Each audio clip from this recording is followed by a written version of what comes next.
Hey everyone, hope you're doing well and hope your week is going well. The purpose of this video lecture today is to talk about research and to talk about database research, specifically as it connects to the topics that you've selected for your iSearch essay. And I know many of you have chosen topics from that topics list. A lot of you have reached out to me with some suggestions and recommendations for individualized topics that weren't listed on that sheet. And so everybody's kind of researching a different topic and kind of going in a different direction with that topic. But I think it's really important for us to spend some time talking about where do we go to find quality, credible information. And one of the easiest and best places to go is through the databases and the resources that are available in the Williams Library here at Ole Miss. And so to help us with that discussion today, I wanted to welcome Alex Watson, one of our amazing and talented librarians, to join us here today on this video lecture to walk us through the databases and some of the programs and some of the resources that are available to you through the Williams Library. And I hope that you'll see at the end of this video that there's a lot of great information that is in the library database that is available and accessible to you. Some of you maybe have a little bit more familiarity with what's in these databases than others. So if you have a little bit of familiarity, I think it's always good to refresh that information and kind of rekindle some of that information and those memories. If you're new to research and you haven't used the Williams Library information very much, I think this will put you on a good path. And so I want you all, hopefully by the time that we're finished here, to have a good understanding of where to go to find information related to your topic, and also just be more comfortable with the features and tools available through the database.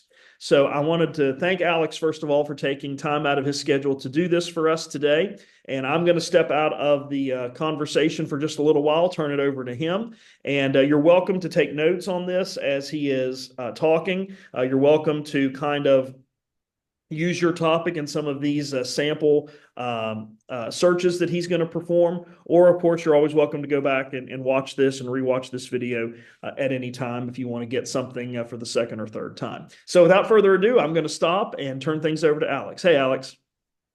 Hey, Elliot, thank you for having me. I'm going to go ahead and get started with a look at our University of Mississippi Libraries page. As you can see here, we are at libraries.olemiss.edu. You can also find us on the main University of Mississippi's page, and you can always do a Google search if you forget. Just don't confuse us with the University of Mississippi Law Library or the University of Mississippi Medical Library, both of which have their own websites and are their own thing, separate from us.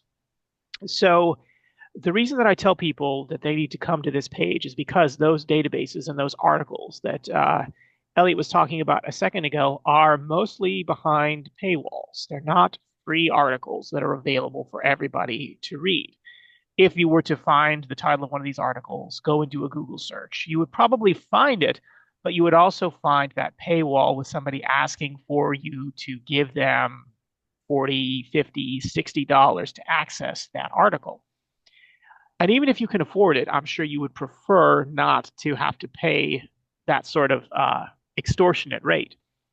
So what the library does is, for a large number of the articles out there and a large number of the databases, which are just collected groups of articles on similar topics, we have gone in ahead of time, taken just a tiny bit of your tuition and used that to prepay for these articles, to pay for them, to lower those paywalls, and to give you access that comes free with the purchase of any Ole Miss tuition at full value. So by coming to this site, you have the opportunity to log in when it asks you to, and that will let you authenticate, prove that you're a student or a staff or a faculty member, and then you'll have free access to almost every resource that we have without having to pay anything extra. And the few resources that you won't have access to are generally going to be super duper specialized, things like the pharmacy drug databases and things that you probably won't even dream of using until you're in grad school. There are a few other things I want to point out on this page. First, and perhaps most important, is that this is also where you can come to get help from a librarian if you're having difficulty doing research. So if you move over here, you can see that, let's go ahead and refresh the page. There we go. That thing that you saw a moment ago is what you'll see when our chat is offline. This is what our chat looks like when it's online. move your cursor over this little nub and it will pop out. If you're ever curious what the chat hours are, they're always displayed here, along with the library hours, our special collections hours, and of course, most importantly, science library and Starbucks hours. So you can use this chat box to ask a question of one of our librarians.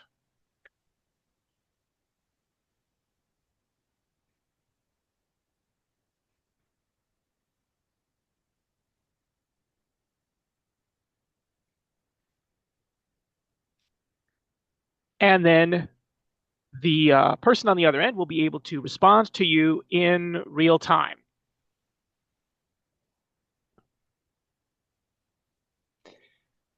And it's a real person on the other end, not chatbots or anything like that. We don't have that kind of budget. So it's a real live human being whenever chat is online. If chat is offline, you'll see that message that we saw briefly a second ago, and you always have access to the library's frequently asked questions here, which might be able to help you out. In addition to that, we have some other information available that can get you in contact with the librarian here under Ask a Librarian. You may need to scroll down a little bit depending on the size of your screen. We have our frequently asked questions here as well. We also have the ability to find a librarian. We'll see that in just a second.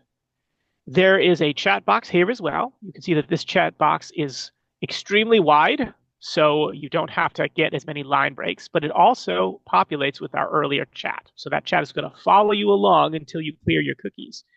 We have this here because some devices can't properly display that moving animated chat box that we saw a moment ago. As a result, you can always come here to Ask a Librarian to this chat box, which is static and works much more nicely with a lot of devices, especially older devices. Underneath that, you can see we have some additional contact information. We have the library's email address and phone number. You can use those if you want to get into contact with us after hours. Chat is normally 9 a.m. to 6 p.m. Monday through Thursday, 9 a.m. to 1 p.m. on Friday, and closed on the weekends. Outside of those hours, you can send us an email with your question, and we'll get back to you first thing next business day on that. And we've also got the library's phone number. If you have no other options, if you need something immediately, it's good for library emergencies, overdue books, small fires, things like that. And we also have the Find a Librarian button right here. This gives you a list of all of our librarians, as well as all of their subject areas. And my contact information is here as well. In fact, if you click on my name, you can see all of my information. This is a picture of what I looked like in 2008. We've got my phone number and my email address. So feel free to reach out to me personally or to any of these other librarians or archivists personally if you have a question. Don't worry about reaching out to the wrong person or inconveniencing us. We get lots of emails every day. We're well used to it. If you email a librarian or an archivist who isn't able to help you, they will probably try to find somebody else who can and get you referred to the proper person. So don't ever worry about asking for assistance from us. You're not bothering us or inconveniencing us in any way. You're just asking us to do our job, which is to help people do their research. So with that said, let's get into actually doing a little bit of research. So you are going to have to find a couple of research sources for this assignment. And one of the best places to start off with that is what we like to call OneSearch. In fact, you can see some of the previous things that I have searched right there. The way that OneSearch works is we have a lot of databases. And as I said earlier, a database is just a collection of articles on a similar subject. We have many, many, many databases. And what OneSearch will do is it will take your search and it will send it out to as many of those databases as it can, bring in all the information from those databases and put it together in a single central location. So that makes it really, really useful for people who are looking for an overview or people who are just getting started with their research process. We'll see how to actually get into some of the individual databases in a little bit, especially those that don't work with OneSearch. And there are a few that don't work with OneSearch. But for now, let's go ahead and do a sample search. I understand that a lot of folks are interested in the topic of texting and driving. So we'll use that as our sample.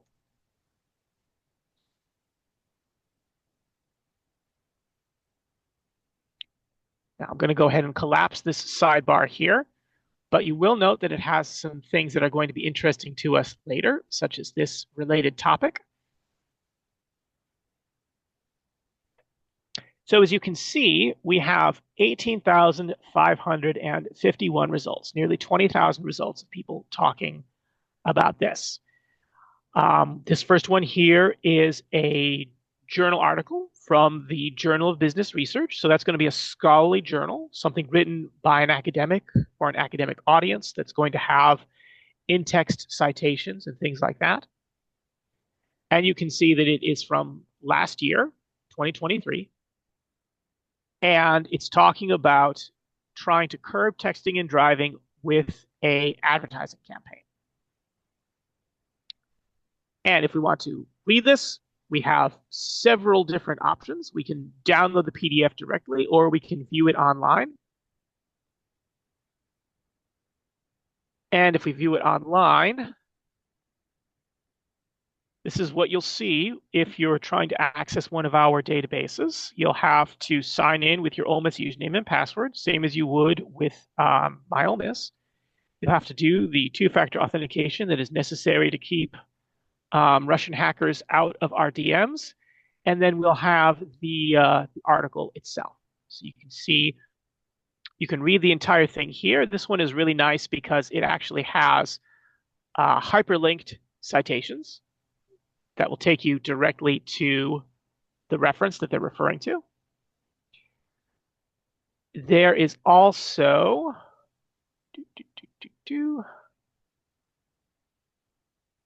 I'll go directly to the end here. You can see that since this is, as I said, a scholarly journal article, you have a list of references here. You'll need to be preparing something similar to this for your works cited page. So this is a little bit of a model here, but you can also see that some of these might actually be good sources for a paper on this topic. Here's one talking about the economic and societal impact of motor vehicle crashes. It's a little on the older side, but it could still be useful. This one's talking about the traits of aggressive and distracted drivers. All sorts of interesting things in here in addition to the information itself.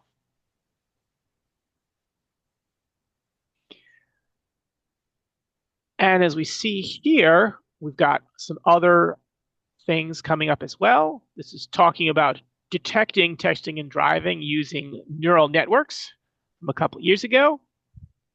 The effects of death awareness and reactance on texting and driving prevention from the Journal of Risk Analysis. That's pretty metal. So what I'm going to do now is I'm going to, first of all, add some of these to my folder. As you can see, it's appeared right here in my saved items, because these look like they might be useful in the future.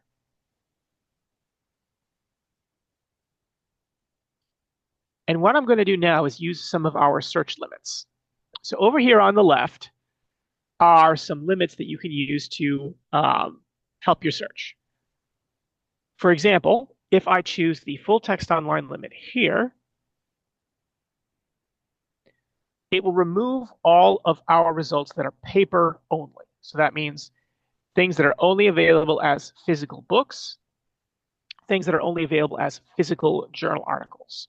Nothing wrong with those sources. If you want to use a paper book or a paper journal article, obviously feel free. But a lot of folks find that this is a useful thing to use because they are often at a beginning point in their research, meaning they want to be able to read the articles that they find quickly to see if they are relevant or not. Also very useful if you're on the deadline and you need to do some research in a hurry. Not that anyone would ever wait until the last minute. You also have the opposite. You can look for just print if you're interested in that. If you'd like to do some pleasure reading, that's a good one to find, novels. And underneath that, you can see we have our content types. And in this case, we have a variety of items that have come up in this search. We have 8 ebooks. Since we're set to full text only, they have to be ebooks. 303 magazine articles, about 700 journal articles, 4,000 newsletters, and 12,000 newspaper articles.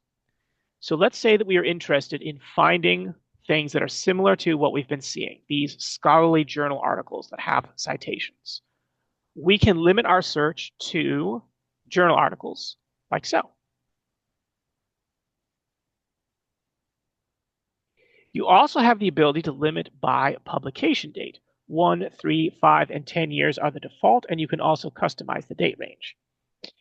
Generally speaking, especially if you're finding a lot of older and not as relevant resources, I recommend using 10 years. This can be useful for this particular topic because while people have been driving with their cell phones on since the invention of cell phones in the 1980s,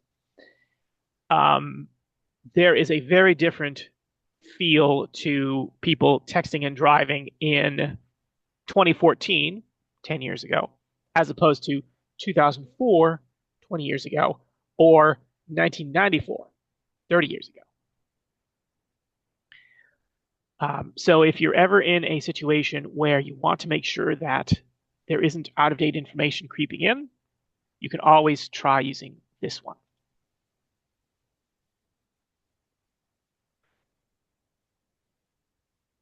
So looking at this, we can see we've already seen some of these results. Here's one talking about an examination of young adults' attention to texting and driving advertisements. That could be very useful if you're trying to argue that there should be more advertisements against texting and driving. Are they effective? Are they not? Oh, look, here's somebody from the Journal of Transportation, Journal of Transportation Research Record looking at texting while driving behavior using a driver simulator. That's interesting. And this one is a little older, from 2015, but it's comparing states' texting regulations and the prevalence of texting while driving among high school students. So that we're getting some good stuff here. We're getting some good stuff. Now, if you wanted to, you could add another word to your search, like prevention.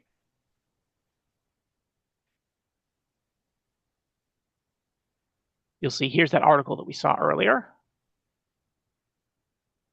Here's somebody doing a choice experiment. Narrative persuasion, trying to denormalize texting while driving. Adding this extra term took us down to only 138 results, but it could be a viable search if you are interested in finding and proposing a solution to the problem. Texting and driving is bad. What should we do about it? Well, you can see what other people have suggested. Now, you can also look at different types of content. So let's say, for instance, that we were interested in looking at some newspaper articles. Newspaper articles are generally going to be shorter. They're going to be written for a non-academic audience, ordinary people, and they're generally not going to have a works cited. They're not going to cite their sources, except perhaps informally in text. But at the same time, they're also going to be shorter, easier to read, written in a more accessible style. They can come out much more quickly than journal articles, and they are overall a useful source for certain applications. Again, I'm not here to say that one type of source is good or bad. They're just different.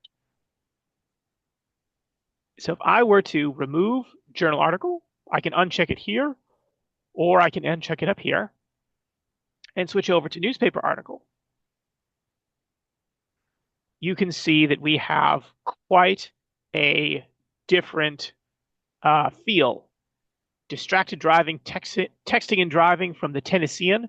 It says 1972 here, but that's actually the year that the Tennessean started. This is the actual date. Here's one from a couple years ago from the New York Times. Enforcement of laws against texting while driving sharply reduces fatalities among teenage drivers, according to a new analysis. Could be interesting. If we look at this one here,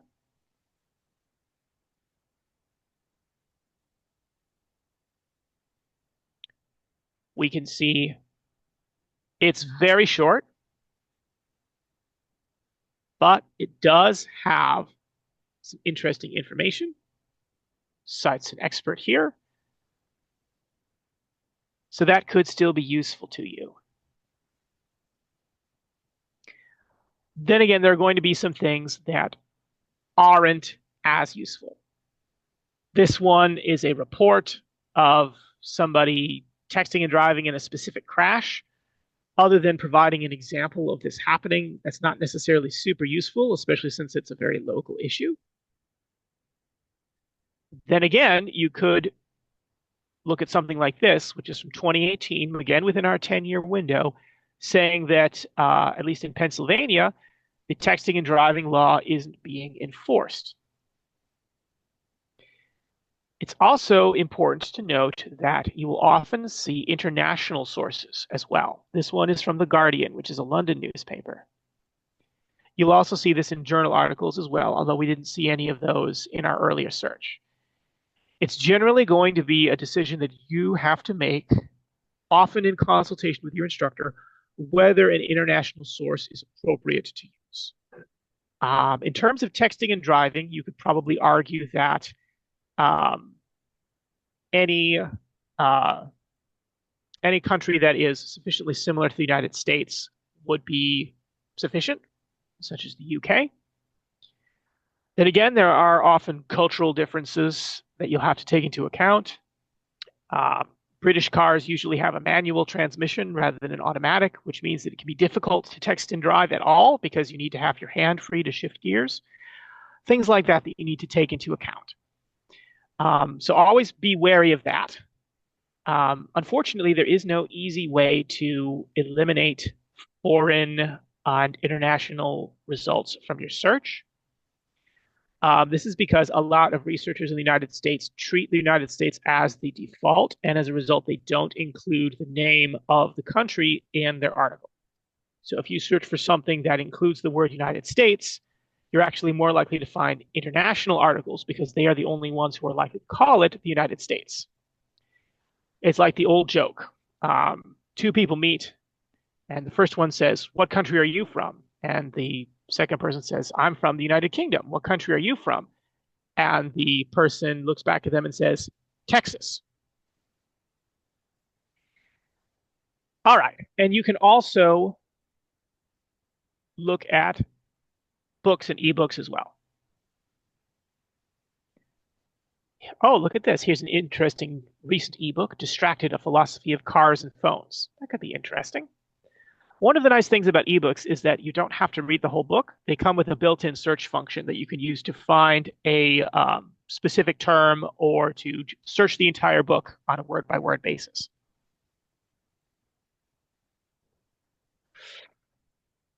So we've got about 8 items set aside. And before we go on, I do want to mention what some of these other icons over here do. This chain icon will give you a permanent link to this item. The permanent link is long and galumphing, so it's not the sort of thing that's very easy to use, but it's there if you want it. You can use these quote marks to generate a citation for each individual item. This is going to be very useful for your works cited page. So if, for example, I wanted to generate an MLA-style citation for this book, I could easily do so. You will note that it has some mistakes. This is something that we often run into with the citation generations because they're done by an automatic process, a robot. In this case, the method of ordering the book on the library end, a ProQuest firm order, as well as the vendor that provides it to us, YBP's demand-driven acquisition service are listed as co-authors, which is ridiculous. That's like listing Apple as your co-author because you wrote your paper on a MacBook. That's not how it works. So do be on the lookout for citation errors like this. But it's a lot easier to generate a citation like this within OneSearch and then to correct any errors that you see rather than trying to come up with them from scratch. You can also use this envelope icon to email this individual item to yourself. One of the reasons that I like to put items in the folder is that it gathers them all in one place here and allows you to do some interesting stuff with them. So I have 8 items in the folder now. I can generate citations for all 8 of them at once. So set this to MLA like we did a moment ago. And you'll see that we now have all of these citations. Some of these might need to be double checked. This page number seems a little suspiciously high, but some journals do label all pages sequentially from the first issue that they ever did, so it is possible. These little links here will all take you to the full text. Since we had this limited to full text when we started, you shouldn't find anything that you won't be able to access. You can then email these to yourself as a group. So we'll include all the citations that you've generated as well as all the links to the items. You can include your email here, and it is required that you enter a message in this field before you send. Otherwise, it will fail to send. You also have to prove that you're not a robot. Normally, it will believe you. If it doesn't, you'll just have to do a CAPTCHA. I'm sure you've all had to do a CAPTCHA before. Now, one last thing that I do want to emphasize here is that it's a good idea to think of other ways that you can describe your topic, narrowing it, broadening it, using synonyms, things like that. You'll recall earlier that we saw a topic suggestion on distracted driving. I just want to show you how much of a difference it makes if we search for distracted driving versus texting and driving.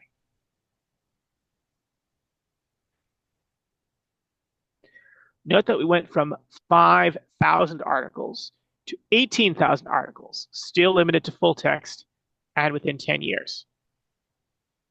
And if we limit to journal articles like we did a moment ago, you can see that we still have 1,600 results, quite a few more than we had previously. And you can also see that these are quite different. This is talking about age and executive function of distracted drivers. This one's talking about behaviors with smartphones, a literature review from just a few years ago. Notice that this doesn't say anything about texting. It does mention smartphones, and it uses an unnecessary vowel in behavior, so we can tell that it is an international paper. But even though this seems like it's very relevant to the topic at hand, at least in Switzerland, again, your mileage may vary for these international sources about whether Switzerland is similar enough to the United States for you to use it. But this also didn't appear in our earlier search.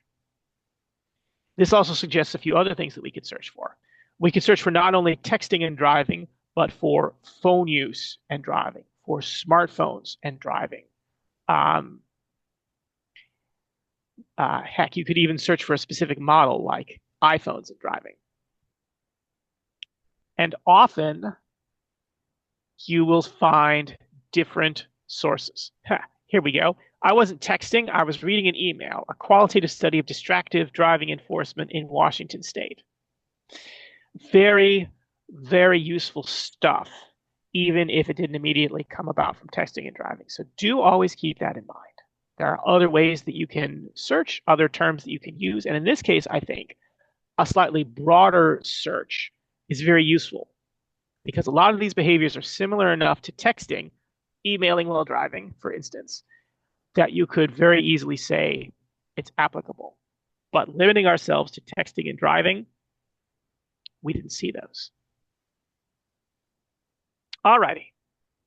With that said, I want to go ahead and move on and show some other sources. You can get back to that main library page by clicking on this icon in the upper left if you don't want to use your back button. The thing I want to show you now is one of our research guides that we've put together. Specifically, it was designed for Writing 101, but it's going to have useful resources for anybody who is just getting into research-based writing or needs a refresher. So to get there, we need to go to Research Guides here under Search by Topic. This gives us a whole bunch of individual guides that we have put together on a variety of subjects. If you ever find yourself needing to do research in an unfamiliar subject area, you can use one of these guides. For instance, if you wanted to do research in English and literature, you could click on the English and literature guide, and you can see that it will have a list of sources for you to use. Individual databases, in this case, rather than one search. What we're interested in here are the course guides, which are in the upper left. Looking at the course guides, we can see that there's a wide variety of them, and you can feel free to browse these if you want. They're not necessarily limited, but we've also got first year writing here. And this guide has been set up with a variety of sources for you to use.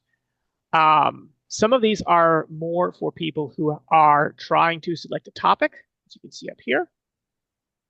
We also have some things like the Daily Mississippian Archives, if you're interested in looking at local stuff, and some other useful things.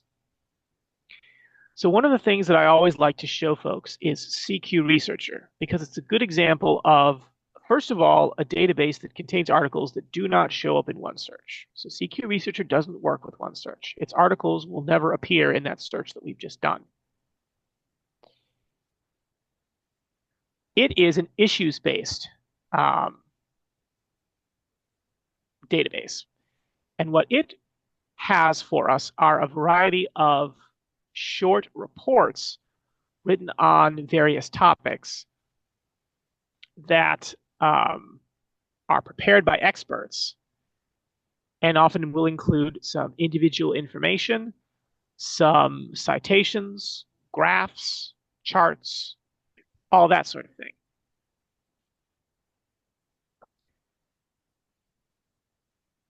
So if I wanted to do a search, for instance, for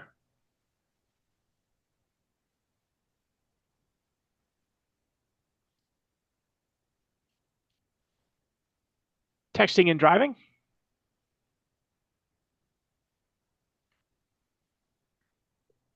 I can see what reports they have available for it. Here we go. We can see that they have a whole report on distracted driving. Now, it is a little bit on the older side, 2012, but it can still be useful. You can also see that there are other related topics, like reducing traffic deaths, that may have something to contribute.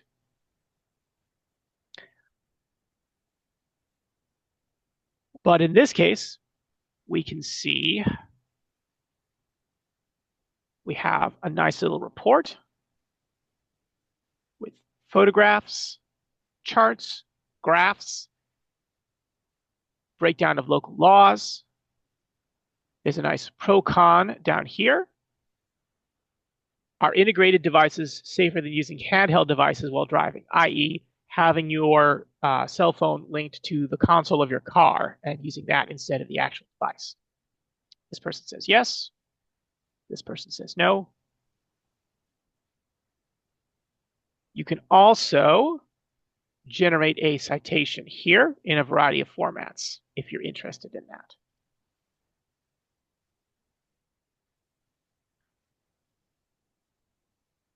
So that can be a very useful resource, and it's also one that will not show up in OneSearch. Procon is particularly nice because it will weave that information, or not Procon, CQ Researcher rather, weaves that information into a narrative, into a report, and integrates a variety of information into it. Very much like what you all are being asked to do. Well, one last thing that I want to show you here is Statista. It's down a little bit further under data.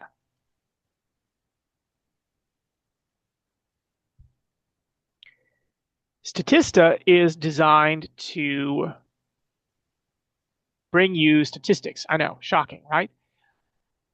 It is a statistics-based database, and it's often quite surprising what kind of statistics they have available.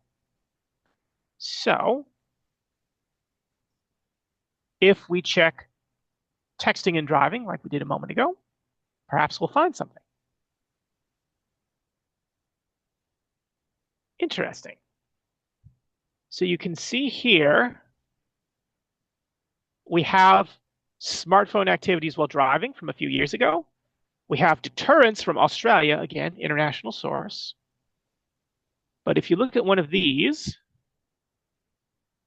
we can see that as of 2015, the vast majority of people who were using their smartphone while driving were texting, with a number of people using email, the internet, as well as some social media. You can probably tell from the names of the social medias here that this is a couple of years old. It tells you the source of the information here. In this case, it comes from AT&T, which actually is a cell phone company. And it also gives you the opportunity to generate a citation as well. So if you wanted to cite this information, you could do so here. Now you could, of course, try something like distracted driving. Okay. Phones are America's driving distraction #1. But Statista is generally going to be filled with those charts and graphs that give you useful information that's pulled out of larger and often very technical reports.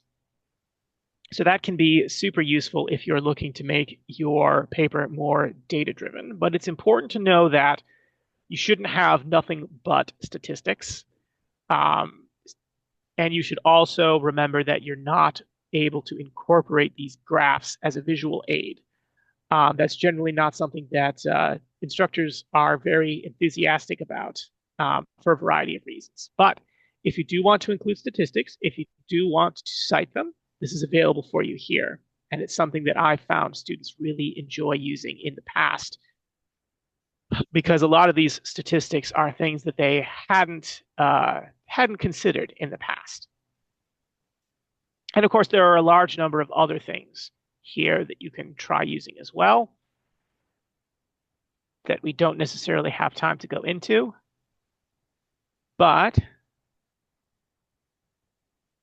that is a super quick overview of some of our available resources and some of the ways of using them that I think are going to be most useful for this assignment. Elliot, is there anything that you would like me to add before I turn things back over to you? No, I think that was great, Alex. I think you gave a really good overview and really broke down a lot of the features and tools that are available inside the database. So yeah, that was great. All right. Well, I will go ahead and turn things back over to you then to see us out. All right. Thanks very much. And thanks, Alex. I really appreciate you giving up your time and taking the time to help us walk us through those databases. And as Alex mentioned, and as he showed you early on in the process, if you have questions, if you run into trouble with research, please don't hesitate to reach out to Alex directly or to one of the other librarians. They've worked with us for a long time on all of these research projects, and they're very familiar with what we need to do or what we're asking for and what you need to do in order to complete them successfully. So feel free to reach out to them at any time. And of course, you can always reach out to me if you have questions or concerns as well. But I hope that helped you feel a little bit more comfortable about the research process and also feel a little bit more comfortable about the Williams Library databases and the information that's contained within them, even if you have used the databases a little bit before, but or never used it at all. Hopefully this was informative and illuminating for you and helps you feel more comfortable about the research process. So thanks so much, Alex. Appreciate your time and your help. Again, reach out to Alex or the librarians if you have any questions or concerns about research, and we'll talk to you again soon.